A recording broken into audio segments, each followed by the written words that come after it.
এই সরকার হলো পোল্টিবাজ সরকার বা পোল্টি মারা সরকার। এই সরকারকে আমরা লাল কার্ড দেখাতে আস্তে আস্তে ফিল্ডে নামছি। ভবিষ্যতে জনগণের দৌড়ানি তারা খাবে এবং 200 সিট নিয়েও পার পাবেন না। শেখ হাসিনার সিট আরো বেশি ছিল, শেখ হাসিনার দাদা বাবুও ছিল, আপনাদের দাদা বাবু নাই আর এত সিটও বেশি পান নাই। শেখ হাসিনার আরো অনেক বড় বড় কত কিছু ছিল। ইট মারেন, পাটকেল মারেন, ডিম মারেন, অস্ত্র নিয়ে আসেন, হকি স্টিক নিয়ে আসেন, কোন স্টিকেই কাজ হবে না। বাংলাদেশের মানুষ এখন তো গলায় ছুরি বসাইছেন, মাঠে এখন নামবে। দ্রুত এই সিদ্ধান্ত প্রত্যাহার করুন, বাংলাদেশের মানুষের পক্ষে থাকুন।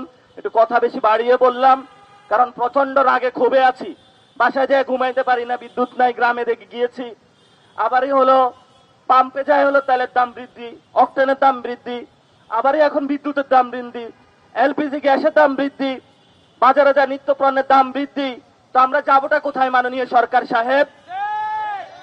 ধৈর্যের একটা সীমা আছে, সরকার হলো ধৈর্যের সীমার উপরে চলে যাচ্ছে সরকার। লেভেল নামিয়ে আসুন, বেশি বাড়াবাড়ি উড়া ভালো না। অনেক বেশি বাড়তেছেন, অনেক বেশি উঠতেছেন, অত বেশি বাড়াবাড়ি ভালো না। মানুষের কথা চিন্তা করে সিদ্ধান্ত নেন। ধন্যবাদ সবাইকে, আজকে যারা প্রোগ্রামে এসেছেন।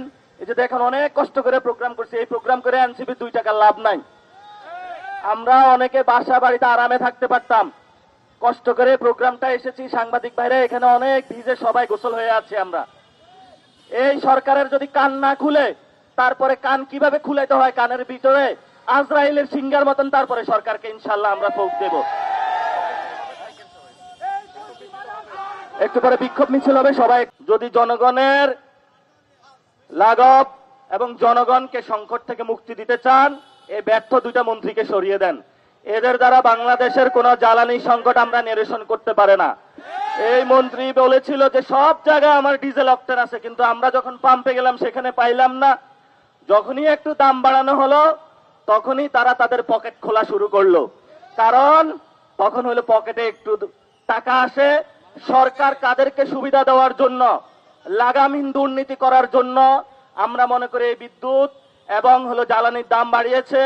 বাংলাদেশে তারা প্রতিহত করতে ব্যর্থ এবং জ্বালানি সংকট যে নিরসন, 2 জন মন্ত্রী ব্যর্থ। জনাব তারেক রহমান, সরকারকে বলবো জনস্বার্থ বিরোধী এই জায়গা থেকে সরে আসুন, পোল্টি মারা বন্ধ করুন বাংলাদেশের মানুষের সাথে। আমি আবারও শেষ করছি বক্তব্য কথা বলে, এই সরকার বাংলাদেশের মানুষের সাথে সংস্কারের কথা বলে পোল্টি মেরেছে। এই সংস্কার বলেছিল বিচার হবে আওয়ামী লীগের, তারা আইবি রহমানকে মুক্তি দিয়েছে। এই সরকার বলেছিল 2 বছরের আগে জ্বালানির মূল্য বৃদ্ধি হবে না, বিদ্যুতের দাম বৃদ্ধি হবে না, তারা আবার জনগণের সাথে পোল্টি দিয়েছে। আমরা স্পষ্টতা আজকে এই প্রোগ্রাম থেকে বলতে চাই,